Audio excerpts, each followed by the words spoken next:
Everybody, and welcome to the Wait What Are We Talking About podcast, episode 209. My name is Bret, aka Enigma9011, and you can catch the podcast live over on twitch.tv/Enigma9011. You drop a follow over there. You'll get notified when we go live, so you join in on the fun and conversation with us. But if you can't catch it live, that's a-okay.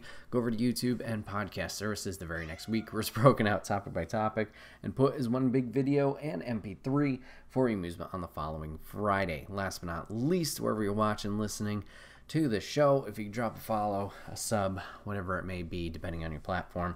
It may seem small, but it does help the channel grow. So if you take the time to do that, we love and appreciate you for it. Today, 3 topics. Craziness ensues as we go a wide variety with all these topics. I mean, I guess the second 2 are both game related. This first one definitely is weird. Let's talk about Supermarket Sweep. Where did this come from? Well, a little backstory of why the hell I'm even talking about this. So, a lady and I were just chilling over the weekend, and on our TVs, usually, obviously we watch streams, we watch TV shows on streaming services or whatever, YouTube, etc. But we have Samsungs, and on the Samsung TVs, I don't know if I assume this is on all of them now, but Samsung has like its own streaming service or TV network, I guess you could call it. So they have Samsung TV Plus, and it always auto plays before you switch your sources or go to your new app if it's a smart TV, whatever it may be. And usually whatever's on there isn't the most intriguing. I think we stumbled upon a Medium marathon one time that we watched for a little bit, but most of the time it's been like weird B, C level movies that they kind of have gotten there. So out of curiosity, I just decided, all right, let me see what actually is involved channel-wise on here. And they have a few things, like I talked about Mediums on there. I think they have Numbers, which is just, both of those are like a channel dedicated to those to play at 24 hours, 24/7. There's movie channels, and then I stumbled upon game shows, and I'm like, oh, maybe this will be fun. There's a channel that just 24/7 Supermarket Sweep. So lady and I decided to watch that one day for a bit, and we had actually a great time with it, and it's kind of worked its way into the rotation of things that we'll watch from time to time, just throw on like while we're eating food or just chilling for the night, whatever it is. And yeah, it's a lot of fun. Now, I had known, obviously, the basis of Supermarket Sweep, like how it was a show, and then it's just people running through the grocery store trying to get as much groceries as they can in a certain amount of time. I didn't understand the build up to the final sweep, or whatever they call it, with that big run.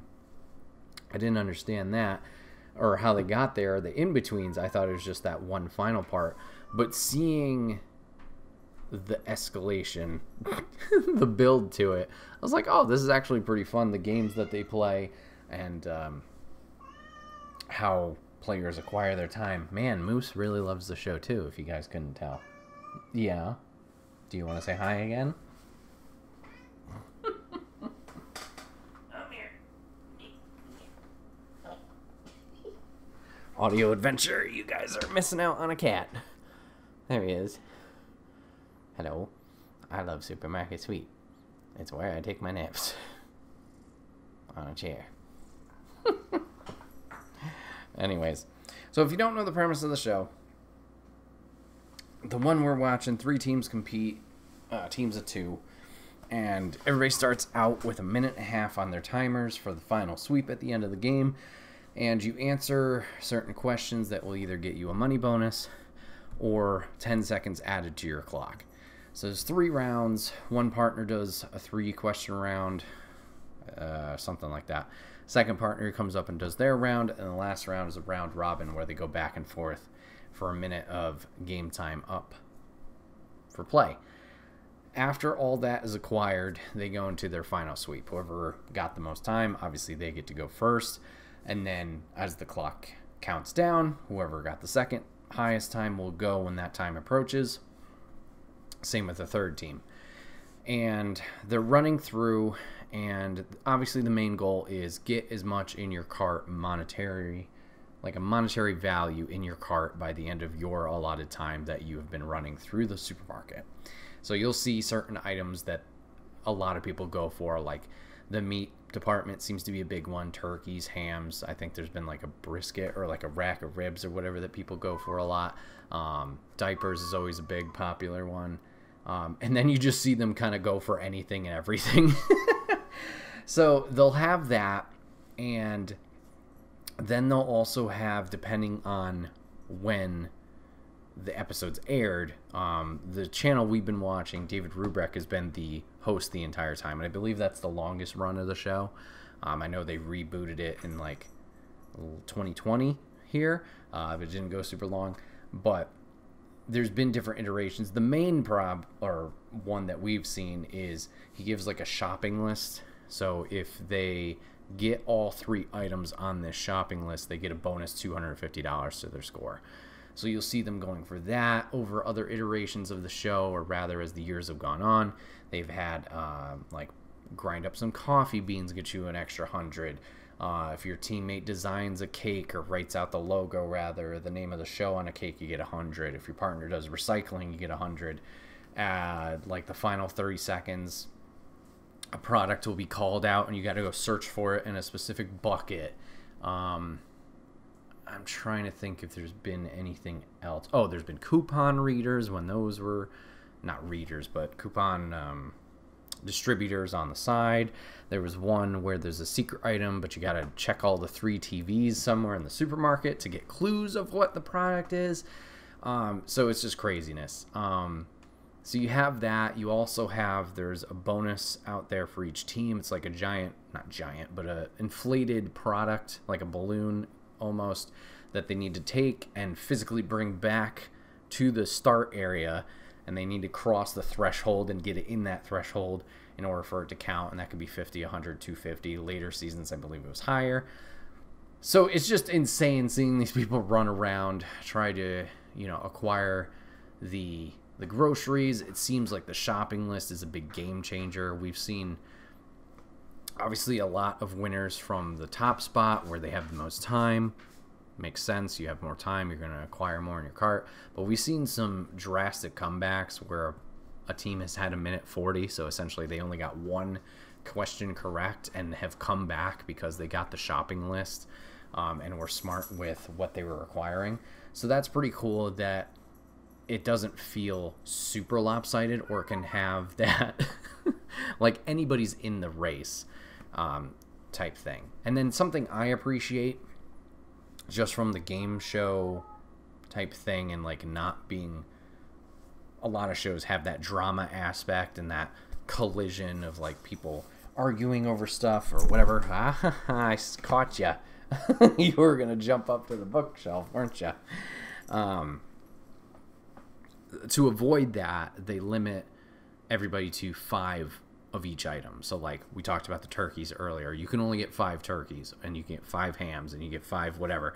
So that way people aren't just similar to Black Friday deals, like just standing there yanking at a TV trying to fight over it. And I appreciate that because I don't particularly like that drama and fighting aspect. I know some people do, and there's a lot of TV for that.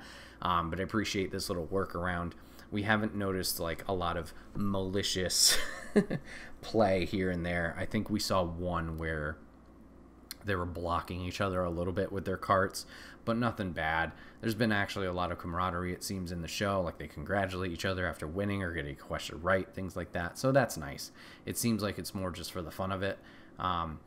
So if the team wins that final sweep, so they'll obviously tabulate whatever totals they have from the bonuses, the groceries they got, and then the winning team will go on the final sweep. And what that is their opportunity to get $5,000. So it's 3 riddles and clues. Rubric gives out the first one, the host, and they need to run, find it, and then that product will have the next clue. Excuse me, and they have to get 3. And if they get that third, they'll find the $5,000, allegedly, dollars with that. And then they can add that to their total. So either way, they're walking away with whatever money they got from the sweep. They could just add to their total there. I think yeah, we've seen a lot of people get it, seen a lot of people not get it, and they're like so close to where it's either just right behind them or it's just they're not connecting with the clues, whatever it is. It's a lot of fun to watch. It's the episodes, or at least on the channel, how it works, go by very, very fast, and with limited commercials in between is kind of nice as well. It's not that full streaming service where it's just go, you know, but it's been a lot of fun to jump into and to try and guess the puzzles. So they have a bunch of different ones where it's a riddle or it's the opposite. He'll give like an opposite name of a product. Or I think my favorite one is usually in the second round, it will be just a bunch of blank spaces, and he'll periodically give like a letter at a time, and you have to guess what the name of the product is. That's been a lot of fun. There's been definitely some products I'm like, what is that? I have no idea what the name of that is or what that product is. But it's been a lot of fun. So like I said, we've watched for a while since we stumbled upon it. It seems to be only the Rubric, you know, era. I don't think they have. I think there was 3 other hosts, maybe 2. Like I said, they tried to relaunch it 2020. Unfortunately, the world got in the way. So let's see. They had a 65 to 67 run, a 1990 to 95 run, a 2000 to 2003 run, and then yeah, the 2020 to 2022 run. Yeah, just fun, crazy time. But like I said, it's not, doesn't have that maliciousness to it. So I appreciate that as well. So yeah, just wanted to gush about Supermarket Sweep. I guess for a little bit. Yeah, definitely random, but good times. So yeah, if you got a Samsung, maybe you should check out if you got the Supermarket Sweep channel. Enjoy some grocery shopping.